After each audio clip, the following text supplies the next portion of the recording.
السلام علیکم ناظرین، میں ہوں عثمان میمن اور آپ دیکھ رہے ہیں میرا ویلوگ۔ ناظرین، آج آپ کے لیے ایک بہت بڑی بریکنگ نیوز ہے، اور یہ بریکنگ نیوز یہ ہے کارساز واقعے میں جو دو لوگوں کے قتل کی ذمہ دار ہیں، جنہوں نے اپنی V8 گاڑی سے دو لوگوں کو کچل دیا تھا، ان کی میڈیکل رپورٹ سامنے آ چکی ہے۔ اور اس میڈیکل رپورٹ کے مطابق جس وقت وہ گاڑی ڈرائیو کر رہی تھیں، اس وقت وہ کسی بینڈ سبسٹنس کی انفلوئنس میں تھی۔ اس کا مطلب یہ ہے کہ اس وقت وہ اپنے ہوش و حواس میں نہیں تھیں۔ اس وقت تک جو ڈیٹیلز ہم نے حاصل کی ہیں، اس کے مطابق انہوں نے کوئی ایسی چیز کنزیوم کی ہوئی تھی جس کی وجہ سے ان کا دماغ، ان کی باڈی ایک ایسے انفلوئنس میں تھی جو وہ اپنے آپ کو کنٹرول نہیں کر پا رہی تھیں۔ اس سے یہ چیز تو ثابت ہو جاتی ہے کہ وہ کسی نہ کسی ایسے انفلوئنس میں تھیں، ایسے اثرات تھے ان کے اوپر کہ وہ اپنے ہوش و حواس میں نہیں تھیں۔ لہٰذا یہ چیز تو ثابت ہو گئی۔ اب دیکھنا یہ ہے کہ ہمارے قانون نافذ کرنے والے ادارے اور ہمارے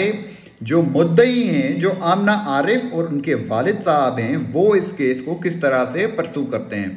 اس وقت تک ہم نے جو صورتحال دیکھی ہے کہ جو پاورفل فیملی ہے، جس کو ہم کہہ رہے ہیں کہ جو گل احمد فیملی سے تعلق ہے نتاشا کا، اور رنگون والا فیملی سے تعلق ہے نتاشا کا، کیونکہ والد صاحب جو ان کے بتائے جاتے ہیں وہ رنگون والا فیملی سے ہیں، اور جو نتاشا کے ہسبینڈ ہیں وہ گل احمد فیملی ہے۔ تو دونوں ہی فیملیز بہت زیادہ طاقتور ہیں، لیکن اس وقت جو صورتحال ہے اس میں نہ تو وہ کسی بھی طریقے سے کورٹ کو انفلوئنس کر پائے ہیں، نہ ہی وہ اپنی میڈیکل رپورٹس کو انفلوئنس کر پائے ہیں، نہ ہی وہ کسی طرح سے اپنے کیس کو کمزور کرنے کی کوشش کر رہے ہیں، یا دوسرے میڈیا میں اور دیگر اداروں کو وہ انفلوئنس کرنے کی کوشش کر رہے ہیں، وہاں پہ کامیاب ہو پا رہے ہیں۔ البتہ کچھ میڈیا آؤٹ لیٹ سے انہوں نے وہ اپنی چیزیں ریموو کروانے میں، اپنے خلاف جو آرٹیکلز چھاپے گئے تھے ان کے اگینسٹ، ان کو ریموو کروانے کے لیے وہ کامیاب ضرور ہوئے ہیں، لیکن اس کے باوجود جو ہے چیزیں سب سامنے آ گئی ہیں عوام کے، اور اب الٹیمیٹلی چیز جو ڈیپینڈنٹ ہے، وہ پوری چیز ڈیپینڈ کرتی ہے آمنہ عارف کی اپنی فیملی کے اوپر۔ گزشتہ دنوں ہم نے اپنے پروگرام میں، میں نے اپنے ٹیلی ویژن پروگرام میں اس بات کا ذکر بھی کیا تھا، اور ہم نے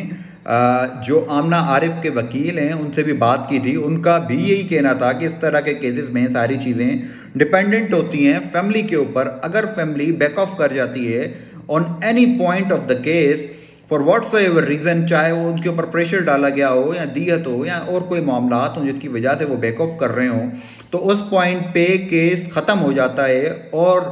پھر ہم نے ایک اور ماہر قانون سے بات کی تھی، جبران ناصر صاحب سے بات کی تھی، ان کا بھی یہی کہنا تھا، لیکن انہوں نے یہ کہا تھا جو کچھ ایسے آفینسز ہوتے ہیں جو ہمارے ادارے چلاتے ہیں، لیکن الٹیمیٹلی اس میں بہت زیادہ کوئی بڑی سزا نہیں ہوتی، اس میں چھوٹے آفینسز ہوتے ہیں، اس میں چھوٹی سزا ہوتی ہے، یا اس میں پینلٹیز لگتی ہیں۔ ایکچول جو کیس بننا ہے، جو قتل کا کیس ہے، جس کے اوپر ان کو بڑی سزا ہو سکتی ہے اور عمر قید کی سزا تک ہو سکتی ہے نتاشا دانش جیسی بڑی فگر کو، کیونکہ تمام ثبوت جو ہیں، میڈیکل رپورٹ جو ہے، تمام چیزیں ان کے خلاف ہیں۔ تو اگر